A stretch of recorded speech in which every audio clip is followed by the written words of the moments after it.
एक अच्छा सामरी। एक अवसर पर एक वकील ने प्रभु यीशु को परखने के उद्देश्य से उनके सामने ये सवाल रखा। उसने कहा, हे गुरु, अनंत काल का जीवन पाने के लिए मैं क्या करूं? यीशु ने उससे कहा, व्यवस्था में क्या लिखा है, तुम इसे कैसे पढ़ते हो?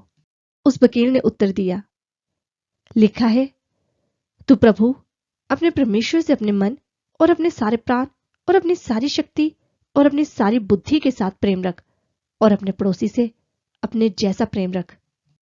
प्रभु यीशु ने उससे कहा, तुमने बिल्कुल सही जवाब दिया है, ऐसा ही करने से तुम जीवित रहोगे।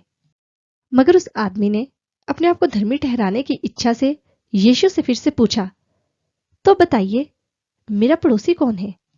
तब प्रभु यीशु ने उसे जवाब देते हुए कहा, यरूशलेम नगर से एक आदमी यरीहो नगर जा रहा था कि तभी डाकुओं ने उसे घेर लिया।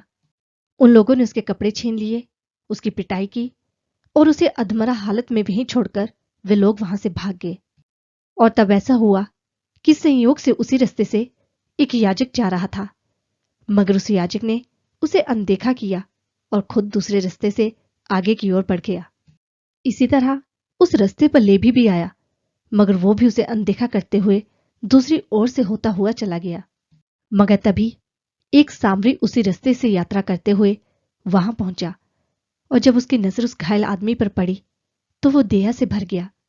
वो उसके पास गया और उसके जख्मों पर तेल और दाखरस लगाकर उसने पट्टी बांधी, और तब वह घायल आदमी को अपनी सवारी पर बैठाकर एक यात्री निवास में ले गया और उसकी सेवा करने लगा। और अगले दिन उसने उस यात्री निवास के मालिक को 2 दिनार देते हुए कहा, इस आदमी की सेवा करना और इसके अलावा जो भी खर्चा होगा मैं वो लौटने पर चुका दूंगा। अब ये बताओ, तुम्हारे विचार से इन तीनों आदमियों में से उस घायल व्यक्ति का पड़ोसी कौन हुआ?